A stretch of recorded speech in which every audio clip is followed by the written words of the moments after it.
विधानसभा चुनाव को लेकर आखिरकार अब शंखनाद बज चुका है। सभी विपक्षी दल अब तैयारियां करते हुए नजर आ रही हैं। सवाल लगातार ये उठ रहा है कि आखिरकार इन 5 राज्यों में किसकी जीत होगी। खास तौर पर अगर बात करें मध्य प्रदेश, छत्तीसगढ़ और राजस्थान की, सवाल लगातार ये उठ रहा है कि आखिरकार भारतीय जनता पार्टी जो दावे करती हुई नजर आ रही है 2024 को लेकर, क्या वो दावे सच हो पाएंगे।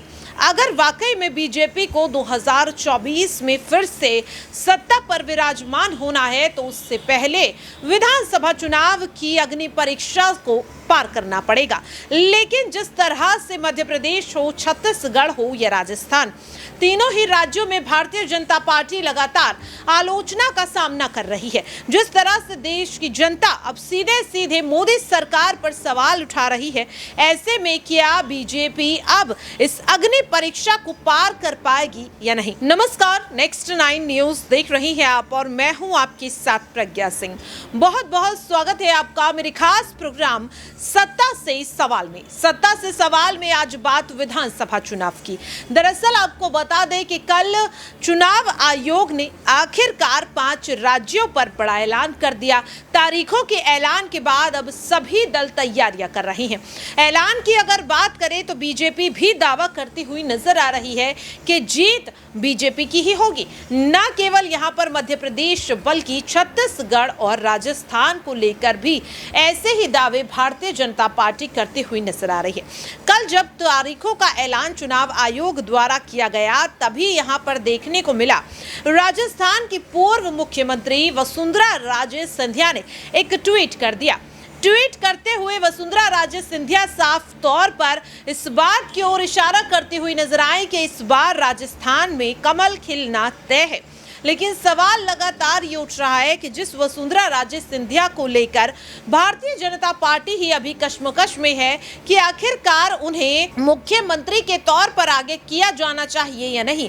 वो वसुंधरा राजे सिंधिया आज दावा कर रही हैं कि राजस्थान में बीजेपी की ही सत्ता में वापसी होने वाली है। ऐसे में सवाल लगातार ये उठ रहा है कि क्या भारतीय जनता पार्टी वसुंधरा राजे सिंधिया को आगे करेगी, क्योंकि अब जिस तरीके से राजस्थान में एक और महारानी की चर्चा जोरों शोरों से हो रही है। बात यहां पर दिया कुमारी की। दरअसल आपको बता दें, वसुंधरा राजे सिंधिया की अगर बात करें तो राजनीतिक परिवार से वो ताल्लुक रखती तो हैं, लेकिन इसी के साथ उन्हें महारानी के तौर पर भी जाना जाता है। लेकिन वसुंधरा राजे सिंधिया के वर्चस्व को अब खतरे में डालने का काम करती हुई नजर आ रही है दिया कुमारी। क्या दिया कुमारी वाकई में वसुंधरा राजे सिंधिया के वोट बैंक को काटने का भी काम करेंगी। दरअसल आपको बता दें कि कल बीजेपी ने अपनी पहली लिस्ट जारी की, जिसमें दिया कुमारी का जब नाम सामने आया तो कहीं ना कहीं वसुंधरा राजे के खेमे में थोड़ी सी बौखलाहट देखने को मिली। लेकिन यहाँ पर बात करना कांग्रेस को लेकर भी बहुत ज्यादा जरूरी है। दरअसल आपको बता दें कि इस वक्त राजस्थान में कांग्रेस की सरकार है, लेकिन कई ऐसे मुद्दे जिसके चलते गहलोत सरकार लगातार आलोचना का सामना करती हुई नजर आ रही है। मुख्यमंत्री अशोक गहलोत की अगर बात करें तो वो किसी भी हाल में अपनी सत्ता को गंवाना नहीं चाहते, भले ही उन्हें अपने पार्टी के सबसे दिग्गज नेता को ही क्यों ना खोना पड़ जाए। बात यहाँ पर हो रही है राजस्थान के पूर्व डिप्टी सीएम सचिन पायलट की। दरअसल आपको बता दें कि यूं तो राजस्थान में कांग्रेस की पकड़ काफी ज्यादा मजबूत है, लेकिन एक सबसे बड़ी वजह, एक सबसे बड़ा विवाद जो कांग्रेस को राजस्थान में कमजोर करने का काम कर रहा है, और वो सबसे बड़ी वजह है लंबे समय से चला आ रहा पायलट और गहलोत के बीच का वो विवाद, जिसका फायदा बीजेपी उठाती हुई नजर आ रही है।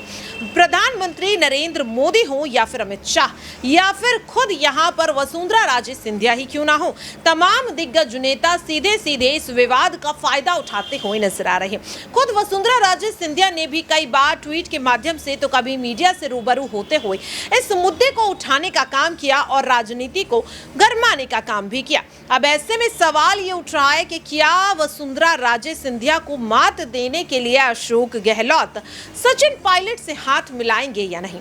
सवाल लगातार ये भी बन रहा है कि जिस तरीके से आज सुबह सुबह अशोक गहलोत सोनिया गांधी से मुलाकात करने के लिए पहुंचे हैं, इस मुलाकात के आखिरकार क्या सियासत सियासी मायने लगाए जाए। दरअसल आपको बता दें कि कल 5 राज्यों पर तारीखों का ऐलान और आज अशोक गहलोत की हाई कमान से मुलाकात। कयास तो लगाए जा रहे हैं कि शायद अशोक गहलोत सोनिया गांधी से मुलाकात कर कहीं ना कहीं अपने मुख्यमंत्री पद की जो कुर्सी है उसे सेफ जोन में डालना चाहते हैं। अगर वाकई में ऐसा है तो फिर सचिन पायलट का क्या? क्योंकि लंबे समय से तो यही दावे किए जा रहे हैं कि सचिन पायलट को मुख्यमंत्री पद सोचने के बारे में इस बार कांग्रेस काफी ज्यादा विचार विमर्श कर रही है और इसीलिए तो लगातार अशोक गहलोत की नाराजगी के चलते भी हाईकमान ने सचिन पायलट की कई अहम मांगों को पूरा करने का वादा कर दिया। जब 11 मई को सचिन पायलट ने अपनी ही पार्टी के खिलाफ मोर्चा खोला, जब 11 जून को अपनी ही पार्टी के खिलाफ जन संघर्ष यात्रा की शुरुआत कर दी, इतना सब करने के बाद भी राहुल गांधी और मल्लिकार्जुन खड़गे ने सचिन पायलट को मनाया, उनकी नाराजगी को दूर किया और आखिरकार उन्हें CWC का यहां पर मेंबर के तौर पर उन्हें घोषित कर दिया। CWC में शामिल होने के बाद कहीं ना कहीं ये साफ होने लगा कि सचिन पायलट को लेकर इस बार कांग्रेस काफी ज्यादा सीरियस है। अगर वाकई में सचिन पायलट को इस बार कांग्रेस मुख्यमंत्री पद देने के बारे में सोच रही है तो फिर अशोक गहलोत संग सोनिया गांधी की मुलाकात के क्या सियासी मायने निकाले जाएं, क्योंकि चाहे यहां पर अध्यक्ष पद पर कोई भी बैठा हो, लेकिन कांग्रेस से जुड़े अहम फैसलों पर आखिरी मोहर अभी भी कहीं ना कहीं सोनिया गांधी की ही लगती है। इसीलिए तो जब भी कोई अहम मुद्दे पर चर्चा होती है तो राहुल गांधी और मल्लिकार्जुन खड़गे सोनिया गांधी के पास पहुंच जाते हैं। ऐसे में आज अशोक गहलोत संग हुई सोनिया गांधी की मुलाकात कई तरह के सियासी मायने लगाती हुई नजर आ रही है। क्या सोनिया गांधी संग हुई अशोक गहलोत की मुलाकात वाकई में सचिन पायलट के लिए बड़ा खतरा बनती हुई देखी जा सकती है? क्या दिया कुमारी का नाम सामने आने पर वसुंधरा राजे सिंधिया का वर्चस्व खतरे में पड़ता हुआ नजर आ रहा है? ऐसे में ये नेता जहां एक ओर अपनी ही पार्टी से इस तरह की नजरअंदाजी हासिल करते हुए नजर आ रहे हैं, क्या इन नेताओं के चेहरे पर पार्टियों को चुनाव लड़ना चाहिए? अगर बीजेपी की बात करें तो आपको बता दें कि बीजेपी ऐलान कर चुकी है कि यहां पर चुनाव विधानसभा के जो हैं वो प्रधानमंत्री नरेंद्र मोदी के चेहरे पर ही लड़े जाएंगे। इसीलिए तो प्रधानमंत्री नरेंद्र मोदी ने लगातार तीनों ही हिंदी राज्यों पर चुनाव को लेकर के कई दौरे किए, यहां तक कि राजस्थान में तो वो 7 दिनों में 2 बार दौरे के लिए आ गए। तो कहीं ना कहीं बीजेपी लगातार इस बात पर फोकस कर रही है कि किसी भी तरह से राजस्थान को अपने वश में कर सके, क्योंकि आपको बता दें कि कांग्रेस इस वक्त राजस्थान में कहीं ना कहीं मजबूत स्थिति में है और इस वक्त जो सर्वे रिपोर्ट्स निकल करके सामने आ रही हैं उनके आधार पर भी यही दावा किया जा रहा है कि शायद इस बार कांग्रेस 30 साल से चली आ रही परंपरा को तोड़ सकती है और राजस्थान में फिर से जीत हासिल करते हुए सत्ता में वापसी कर सकती है।